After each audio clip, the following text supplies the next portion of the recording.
别过来！溪水，你受伤了。与你无关。来人！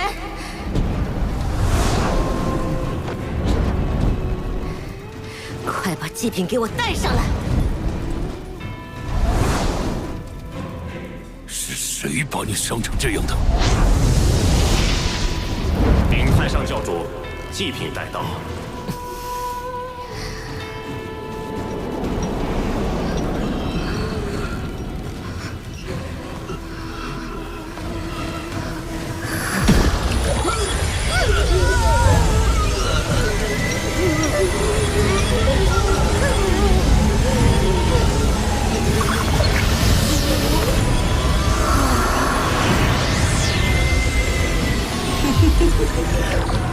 还不够，该你们为本座效忠了。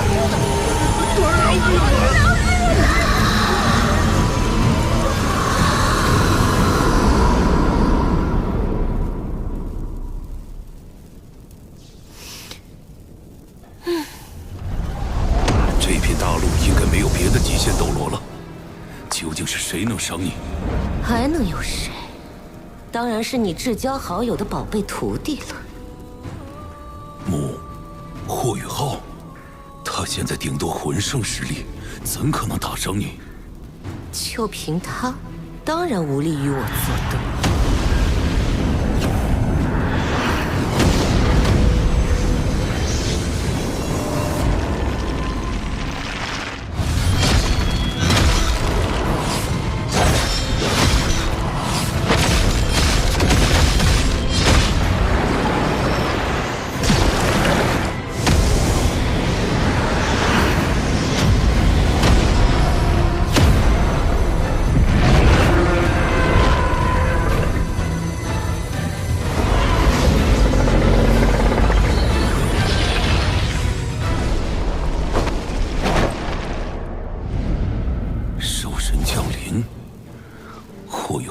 这等机遇，此子不除，将来必成圣灵教心腹大患。溪水，你这又是何苦呢？母兄早已西去，你何必为难一个小辈？更何况，当初是我。龙逍遥，这是你欠我的。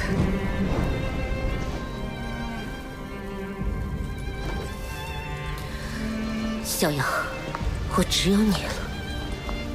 我答应你，完成钟离老鬼的心愿后，你我就离开圣灵教，再也不掺和这混乱的世道了。太上教主，凤灵求见。进来。启禀太上教主，大供奉。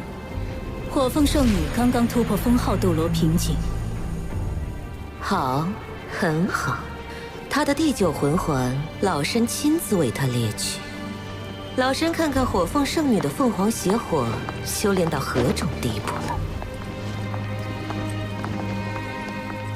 霍雨浩，是时候做个了断了。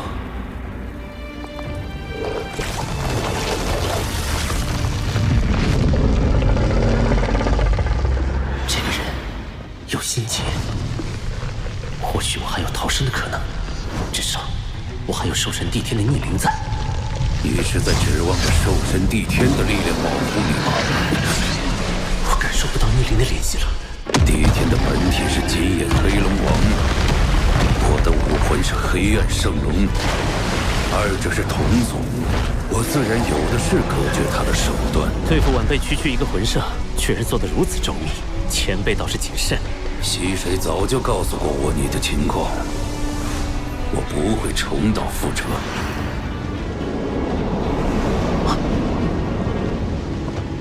看了有一会儿了，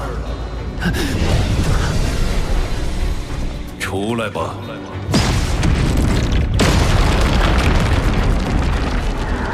小姑娘。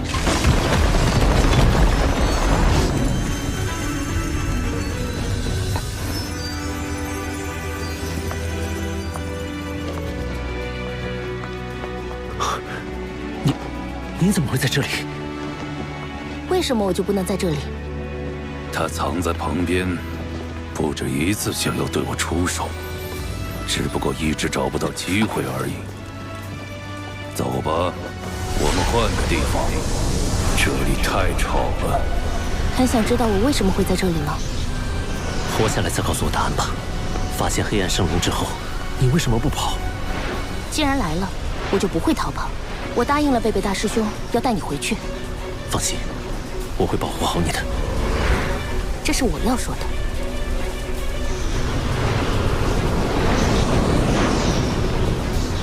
瞬息千里，这是空间之力，不愧是极限斗罗。怎么，怕了？怕？有什么可怕的？你无非就是比我们多活了几年而已。如果我们是在同时代，谁怕谁还不一定呢。好，说得对。如果是在同时代，我恐怕真的未必能够稳胜你们。你们是现在这个时代的天才，不过我也是当年的天才。现在回想起来，仿佛200年近在眼前呢。他要杀我们，刚才在皇宫就能得手，何必费心带我们到这里来？来吧，你们2个一起上，让我看看你们这些天才的年轻人究竟能够发挥出怎样的战斗力。尽全力一拼吧，你们没有任何逃走的可能。战士战死在战场上，也算死得其所。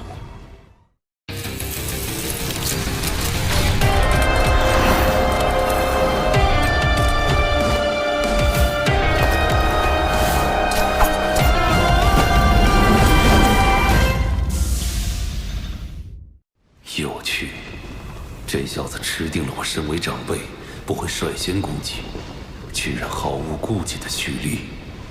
武魂真身，修罗之瞳。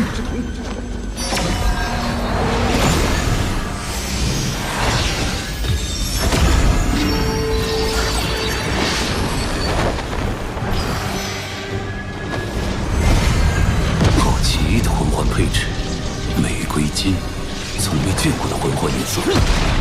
这个魂环让人感受到气运在环绕，这与白色魂环也有关。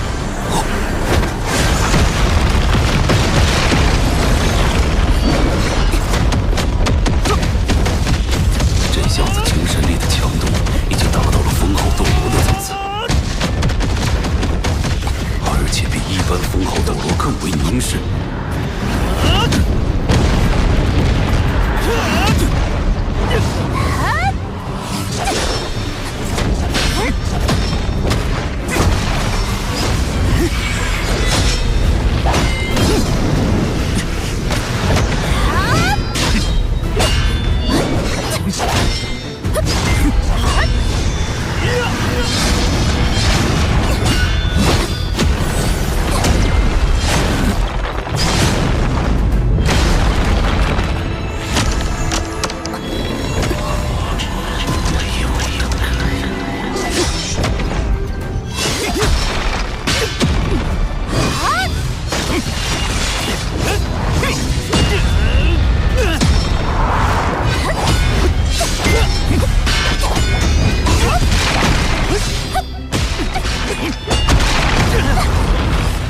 金龙神枪！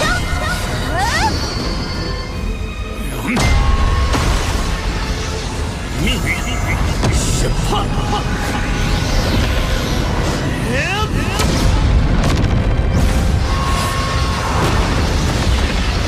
没有魂力波动，也不是精神波动。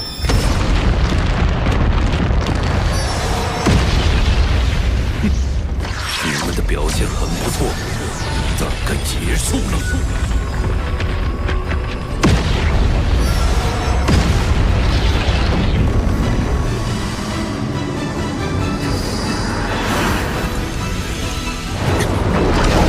毫发无损，这才是极限斗罗的真正底蕴吗？龙应垂天。散开！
波动和命运之上，降低对方的物理防御和精神防御，再以修罗之瞳爆发最强灵魂冲击。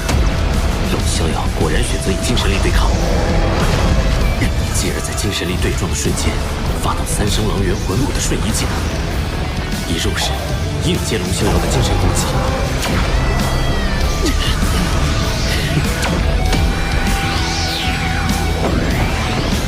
命运头骨可以在1天内免疫3次精神攻击。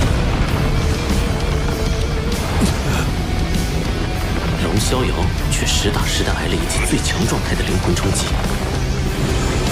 饶是他极限斗罗，也会有一瞬间的迟滞。就这一瞬间的时间差，让我有了逃出升天的机会。快！都对了。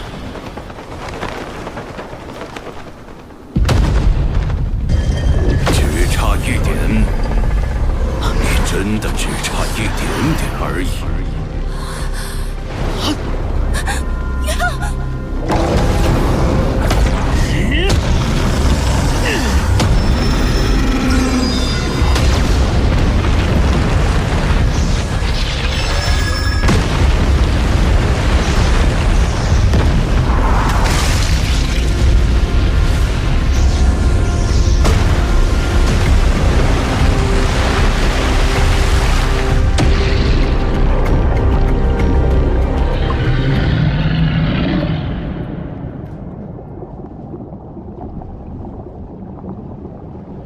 现在，我必须要承认，你比我年轻的时候更有天分，几乎在我手上成功逃遁了。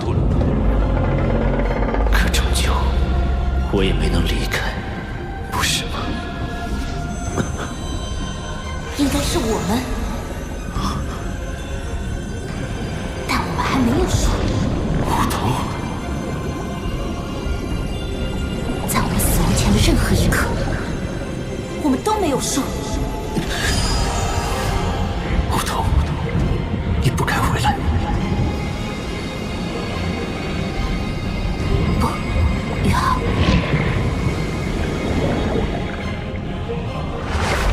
你数次舍命相救，我岂能舍你而去？出来吧，龙逍遥。宇浩，前面的战斗为了保护我。你的魂力损耗巨大，快抓紧时间恢复魂力。我有办法能拖住龙逍遥一段时间。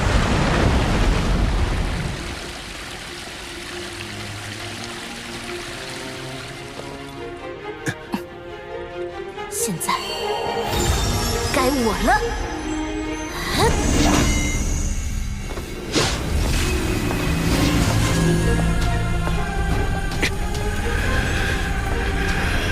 六黑一红，竟有如此惊人的魂环配置。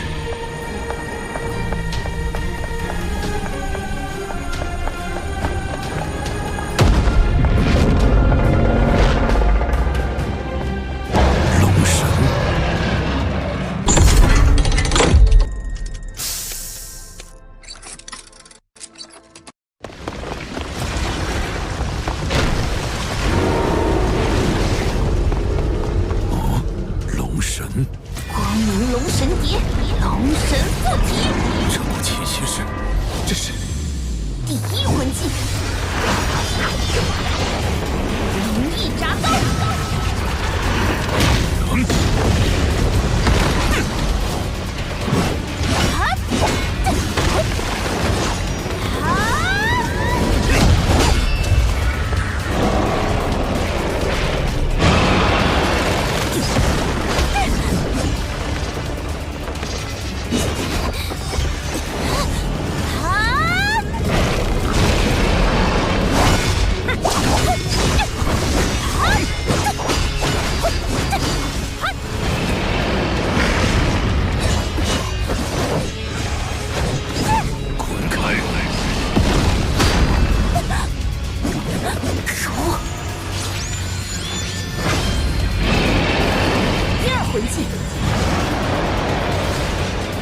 第三魂技，光明龙神斩。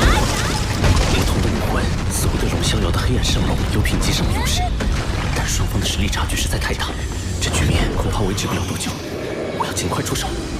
刚才这一击，竟令我的武魂出现恐惧战栗。我已经100多年没有过这种感觉了。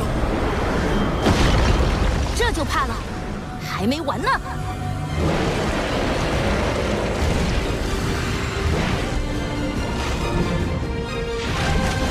第七魂技，武魂真身，光明龙神蝶。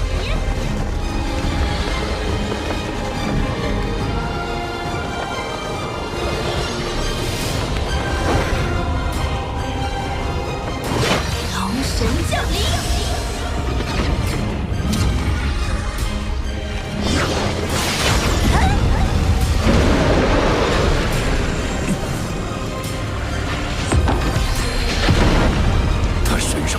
气息，骤然变强了。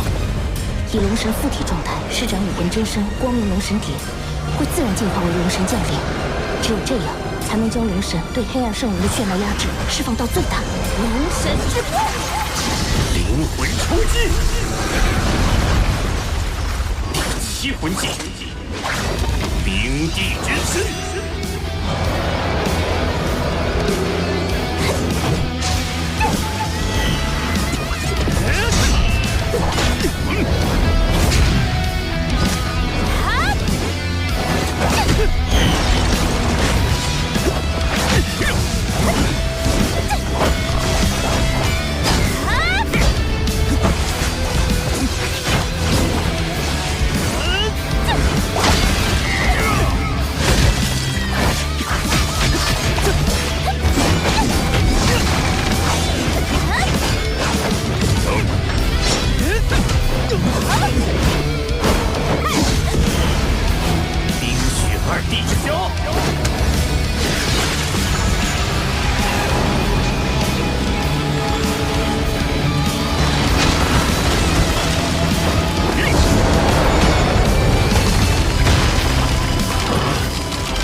你们两个小家伙，确实给了我很多的惊喜。真没想到，现在的年轻人竟然已经能够做到如此程度了。果然是一代新人胜旧人呐！多漂亮的小姑娘啊！200年前，我也曾遇到过一样美貌的姑娘。游戏结束了。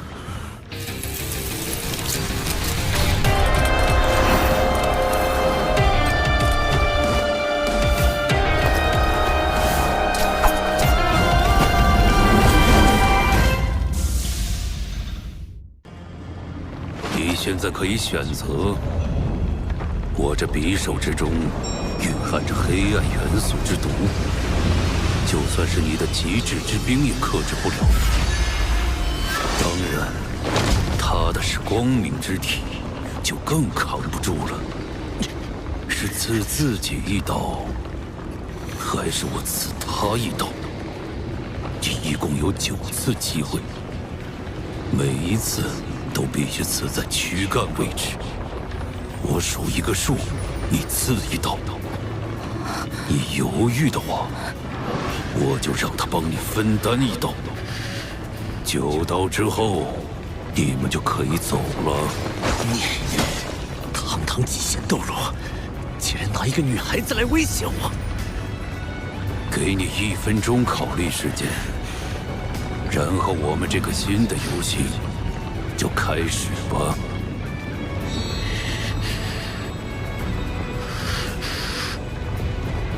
奉劝你不要动什么歪脑筋。老夫是99级极限斗罗，任何细微的变化都逃不过我的眼睛。比如你想要杀我的眼神。补充一条规则：你捅下去的每一刀，都必须有2个洞才行，也就是要扎穿自己。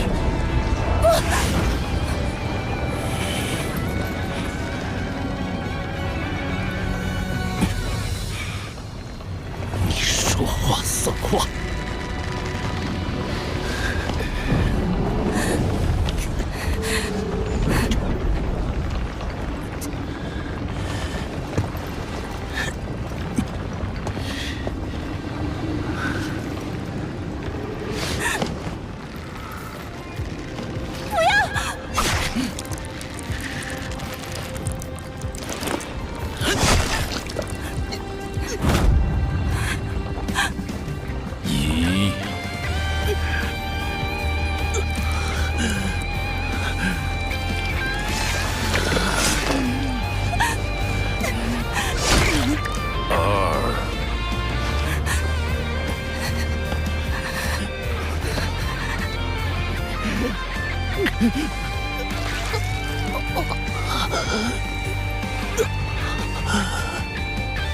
太疼的话，可以让他承受。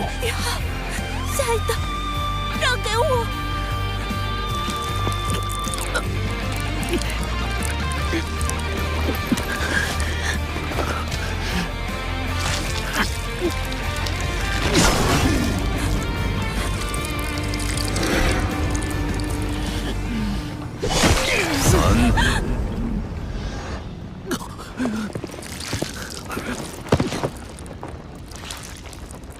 无头，我有件事情想要拜托你，可以吗？无头，当年我刚刚进入史莱克学院的时候，才11岁。那时候，我有一位室友，一位有洁癖但却有点懒惰的室友。他有着英俊的相貌，强大的实力。他的名字叫做王东。你叫什么名字？我不奏无名之辈。我叫王东。不要停！虽然一开始闹了点别扭，但我们很快成了朋友，一起参加了6年前的全大陆高级魂师学院斗魂大赛，并且一起赢得了冠军。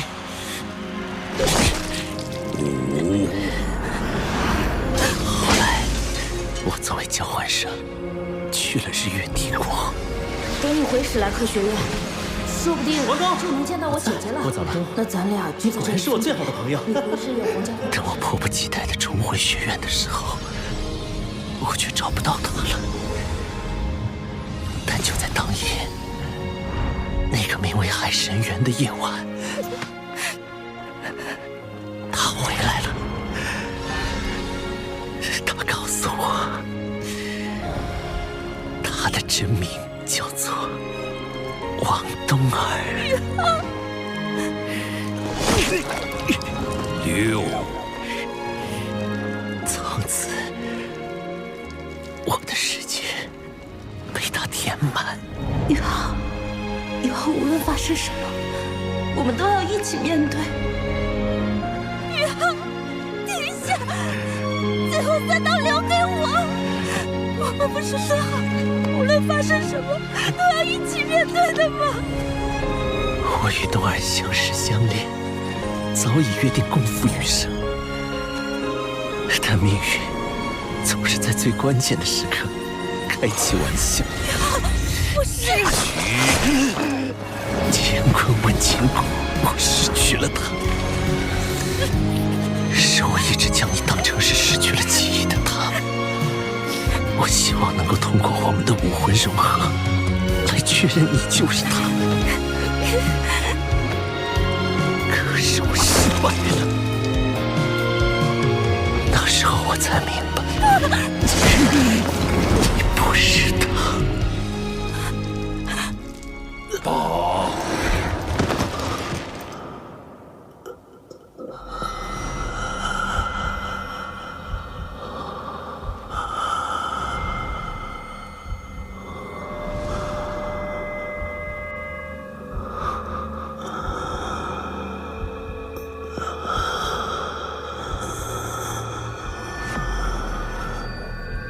梧桐，如果未来你见到一个和你相貌一样的女孩子，或许她就是冬儿。不要告诉她今天的事，就让她忘掉我，快乐的活下去。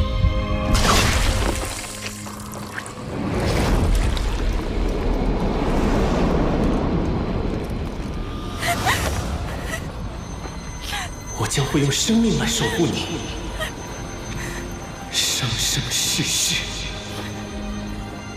9刀一成。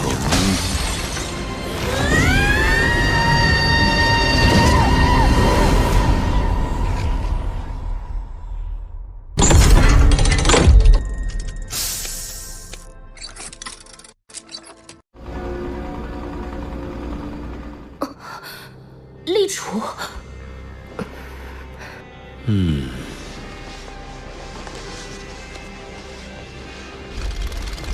群臣上表，要朕趁着春秋鼎盛，早立皇储。陛下，您的身体。朕的秘密，只有你知道，也同样，只有你能替朕分忧。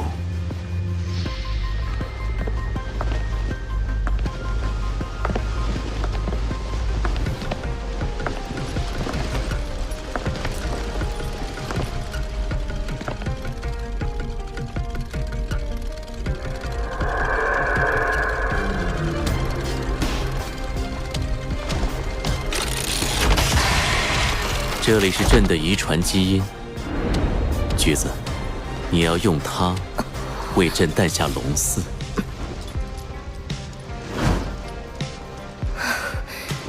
橘子，敢不辱命？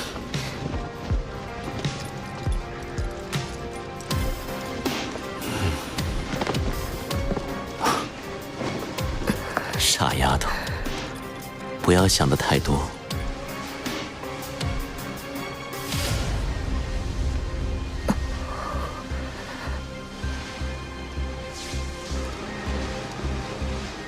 朕说过，你生下的孩子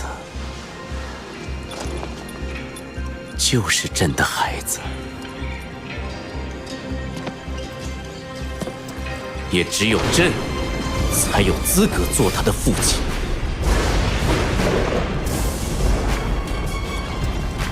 这段时间，你留在宫里专心备孕，前线的事务先交由临海将军暂时接管。是，陛下。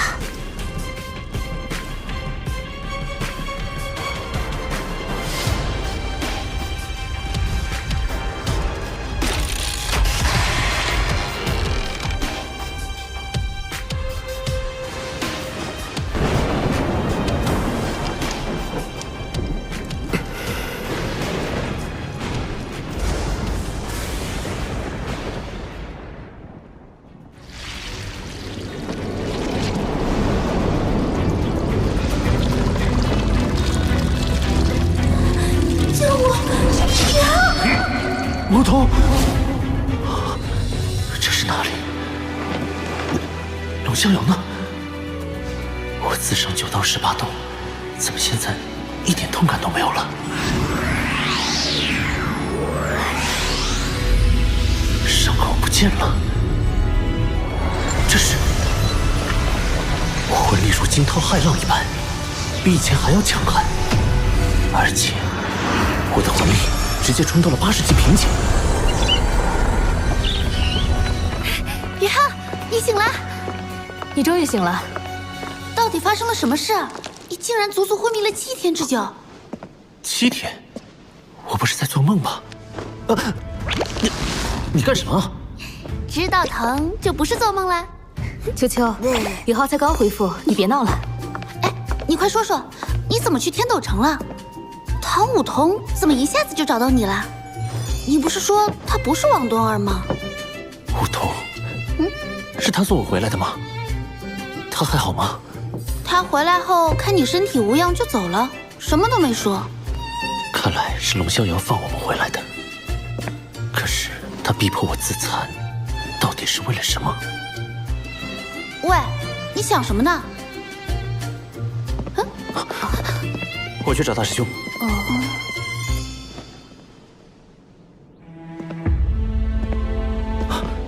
宇浩，你醒了，快坐下说。你安然无恙，真是太好了。我没事了。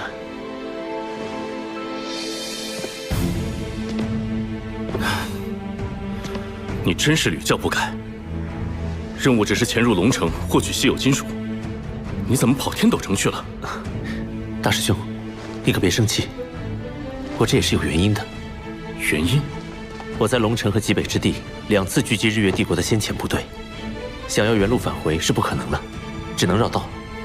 而天斗城是战略要地，我也是想顺道打探一下情报。情报？什么情报？小雅老师的情报。小雅？唐门旧址就在天斗城，小雅老师也是天斗城出身。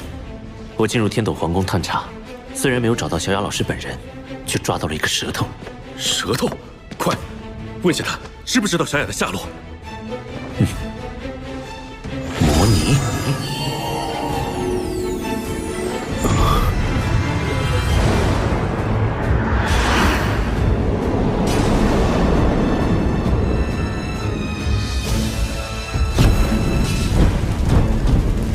宇浩，你……大师兄，你别出声。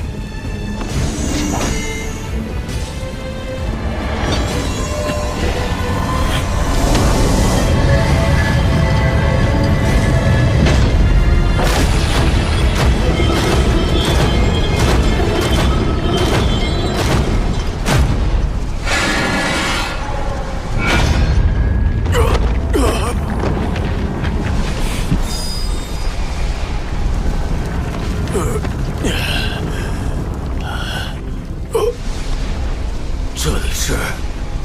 你叫什么名字？你是谁？你不需要知道我是谁，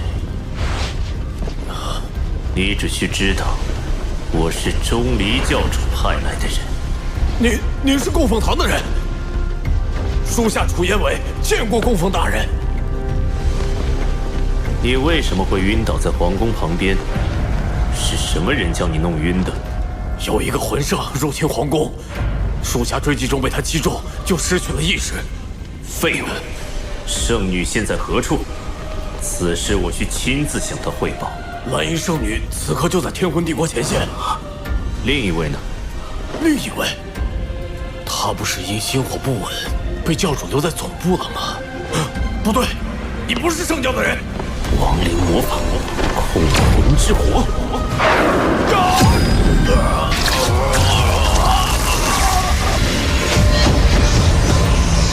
说，圣灵教总部在哪里？总部在。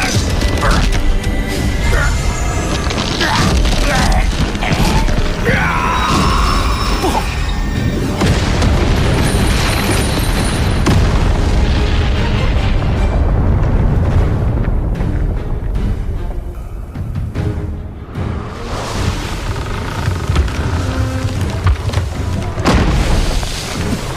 这里是贝贝的房间。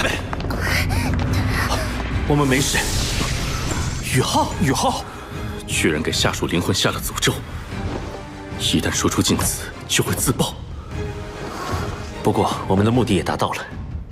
萧雅老师在天魂帝国前线，小桃姐在圣灵教总部。那还等什么？我们现在就去救人。事关重大，我们去请示一下海神阁。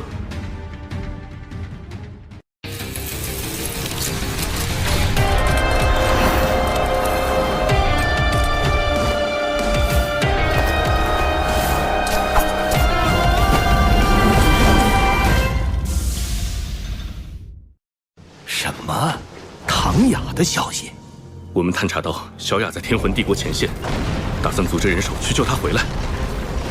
不知道学院方面近期有什么行动？唐门的动作对学院会有什么影响？有什么影响？我们不仅要救出唐雅，老夫还要派出至少2名封号斗罗给你们压阵。就让韵之和少哲一起来吧，他们都是超级斗罗。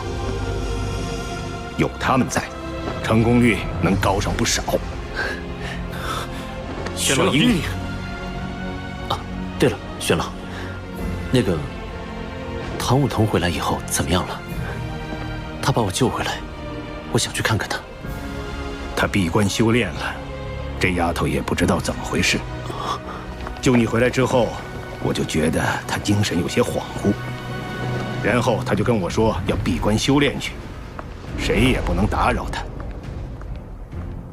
这丫头的天资极好，希望她这次闭关有所收获吧。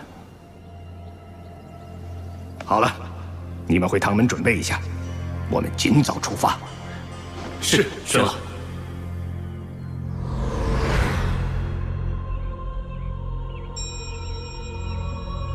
天门哥、冰帝、雪女，我昏迷的时候发生了什么？为什么我的身体这么快痊愈了？龙逍遥呢？我们当时可是紧张极了，随时准备跟他拼个鱼死网破，但没想到……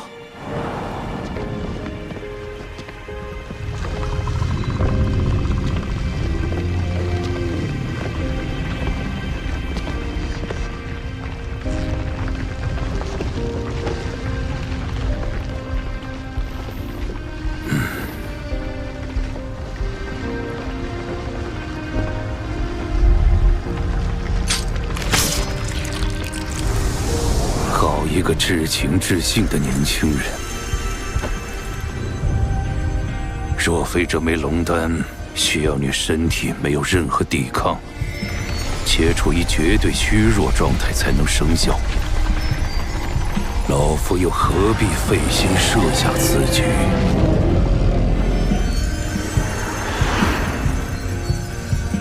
龙丹，所谓龙丹，就是龙的内丹。巨龙成年之后会凝聚一种能量体来淬炼灵石，那就是龙丹。龙丹之于龙，就像你们人类魂师的魂核一样，极其珍贵。魂核？这也是你短时间内接连突破，直接达到80级瓶颈的原因。龙丹最大的作用，就是帮你净化身体，提升血脉、骨骼。你服下之后，身体强度已经跟巨龙无异，哪怕是一直突破到极限斗罗那个层次，也不用担心自己的身体有什么承受不了的问题。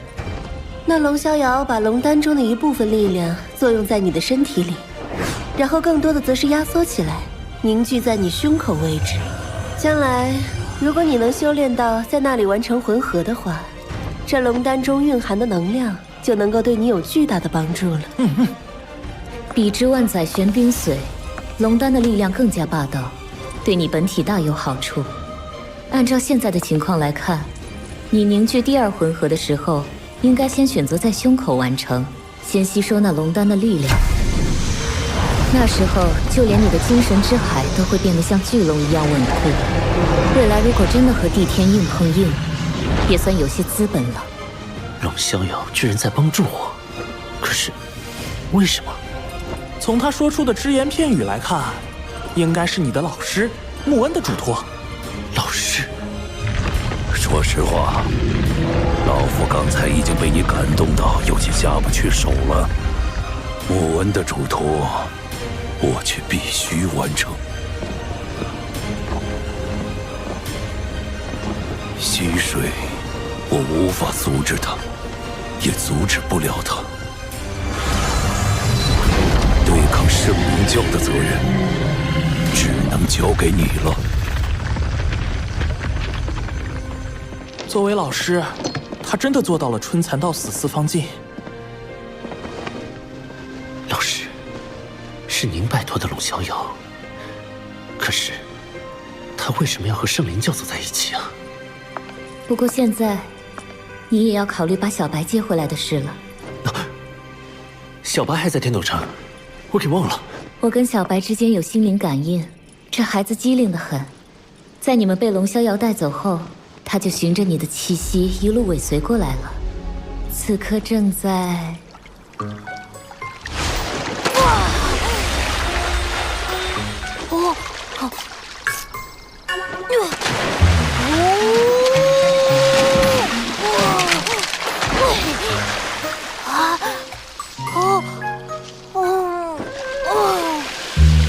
不够吃，真的不够吃。小白，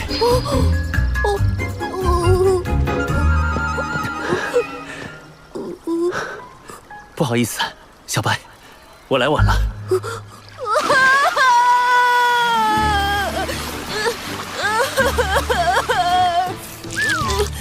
外公，小白，你过来了，我都要饿死了。你看，我给你带了什么？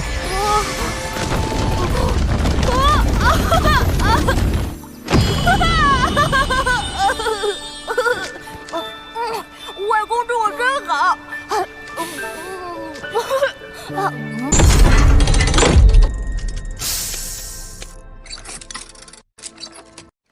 太好了，贝贝，有宋老和严院长出马，这次营救小雅的行动一定也可以顺利完成。大师兄，这次说什么也应该让我去了吧？轮也轮到我了。菜头，是咱们唐门的情况你也知道，魂导器的订单都排到好几年后了。玄老师一个人忙不过来，其他人就属你最会制作魂导器，有你主持大局，我也放心。大师兄，你看，咱们唐门成立以来，只有一个人一年到头往外跑，宗门事务能推就推。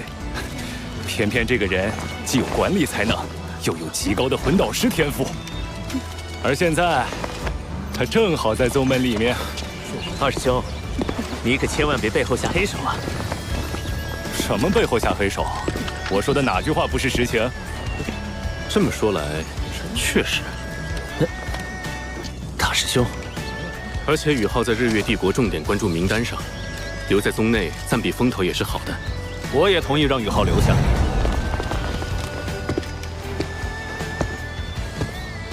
轩老师，轩老师，我一定要去的。小雅老师不仅是唐门门主，也是我的大恩人，把他从圣灵教救回来，我当仁不让。你的心情我当然能理解，但是我要说，宇浩，你变得懈怠了。懈怠？薛老师，我在修炼上可是一点都不敢落下。现在的魂力已经达到80级瓶颈了。什么？80级？很好。那么我问你，你除了魂师，还有一个身份呢？您是说，魂导师？你的魂力一直在快速稳步提升，但魂导师等级却长时间停留在7级。要知道，你的对手日月帝国的强项，恰恰是魂导器与魂导师。如果不能挑战对手最强的强项，你谈什么击败对方？您说的对，要打败日月帝国，我必须在魂导器上有更大的突破。很好。8级分解炮，3天内完成这件8级魂导器，我就同意你参加行动。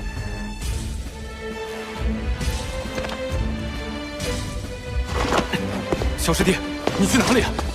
魂导实验室。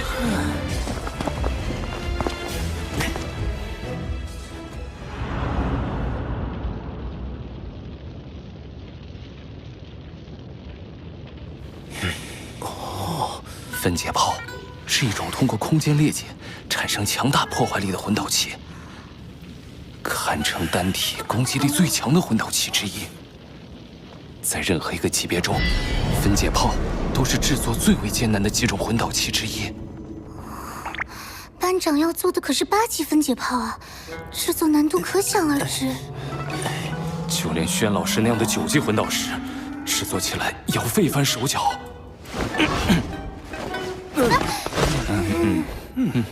其实，我想让宇浩留下，还是有自己的私心在的。私心？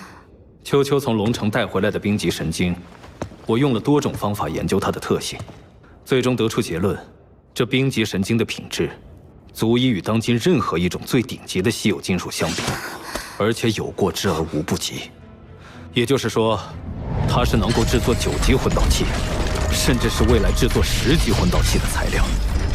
10级，而我受限于修为和自身武魂属性，是无法锻造冰级神经的。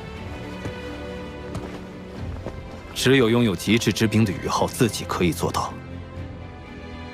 为了将冰级神经这样的稀世珍宝锻造为旷世神兵，宇浩必须在魂导师一道上取得更大的突破。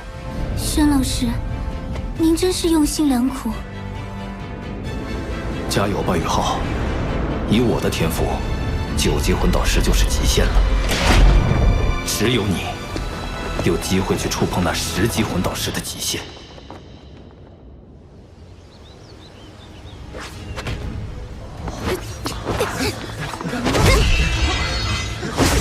厉害！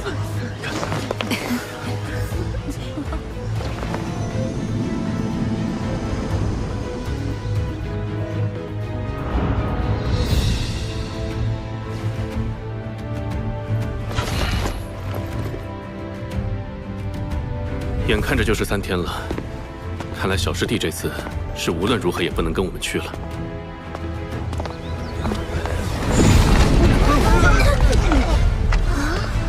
是宇浩的方向。菜头，快去请轩老师。奇怪，宇浩怎么还没开始？好强烈的压迫感！宇浩身上散发的恐怖气息，仿佛是一头即将苏醒的洪荒巨兽。如果不是和这小子在一起时间长了，真的会以为他是一头人形凶兽啊！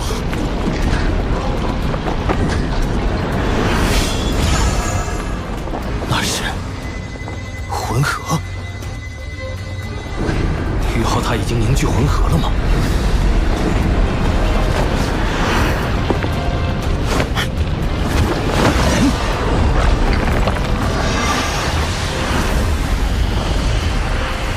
开始了。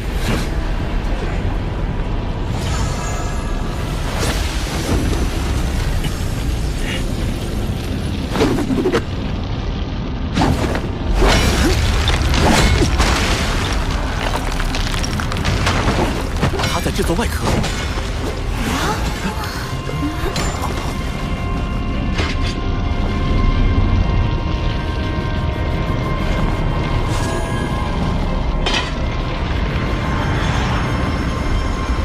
冰极神经。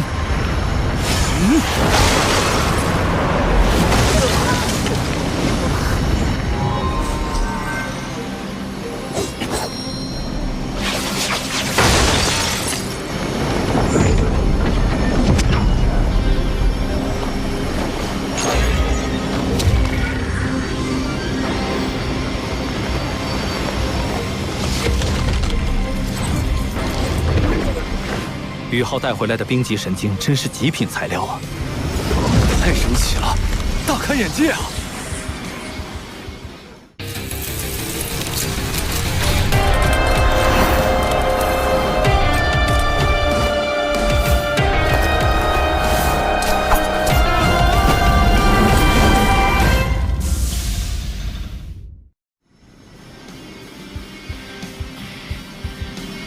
！42块金属外壳，这么快都完成了。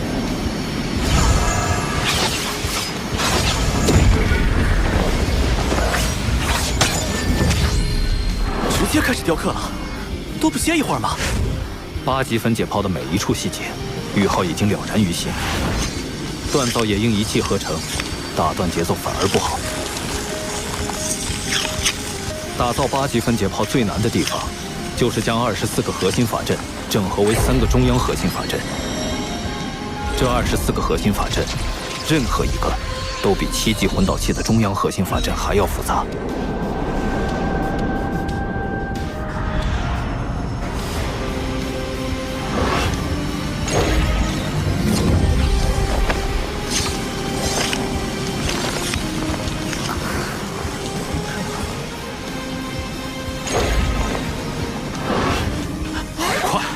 宇浩雕刻第2个核心法阵，只用了第1个80%的时间。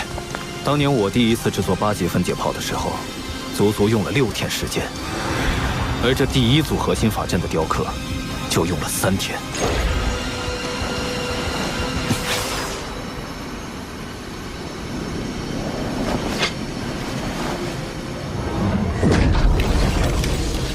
开始组装了。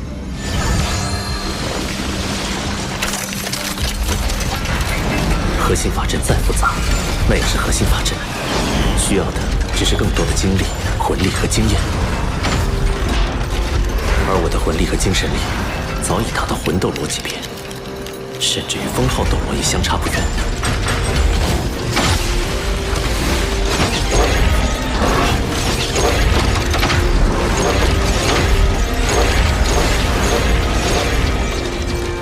他能成功吗？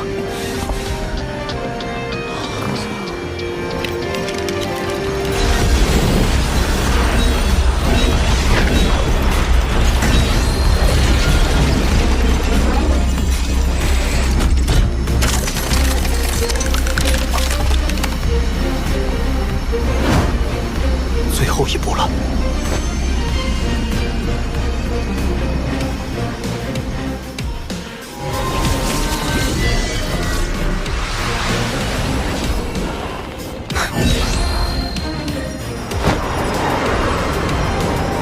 动了！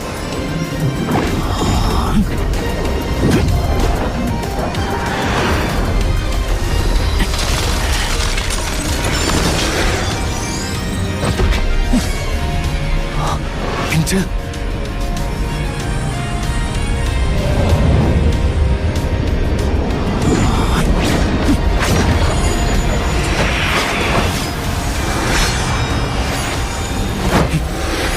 最后一刀，也是最难的一刀。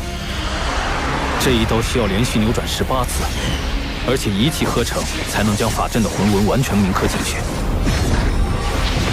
但最难的地方还不在这里，这最后的铭刻在稀有金属内部，必须将魂力凝结成细针进行雕刻，再精细的刻刀都不行。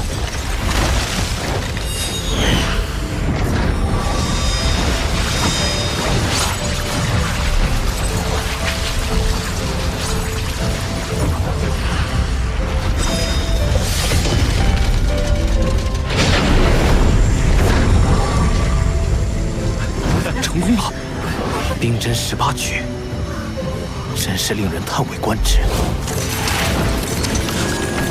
恐吓秦龙。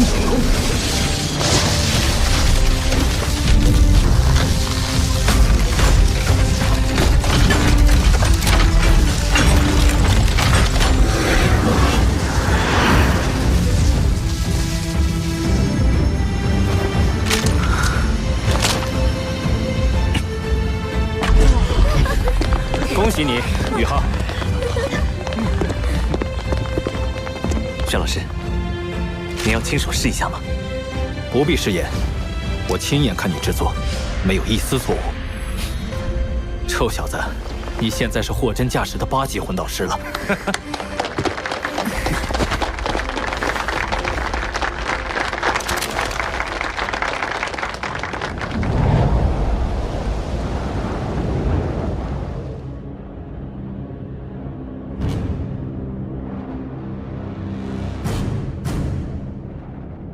这段时间你留在宫里专心备孕，前线的事务先交由林海将军暂时接管。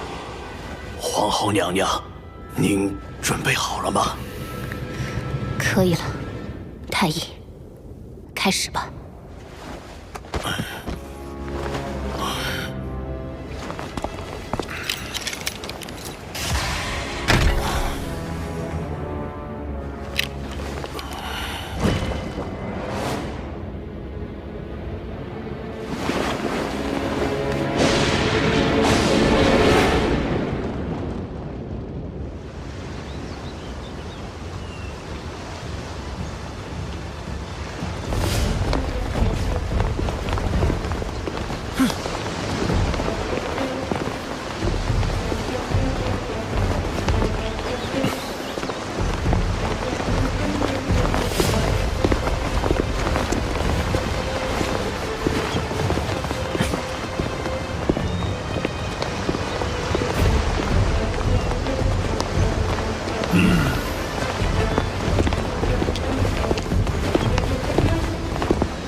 严院长，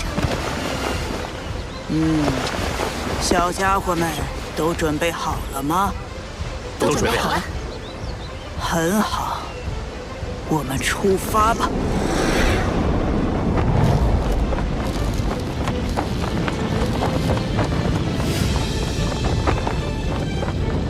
真是残酷的战场。天魂帝国虽然国土损失大半，但依托军事重镇天灵城摆下大阵，暂时也止住了颓势。天魂、道灵、星罗3国联军相加，至少有50万大军在这里。而与此相隔50里外，日月帝国也至少有30万大军与之对峙。这次行动只为营救小雅，切不可恋战。我们到了。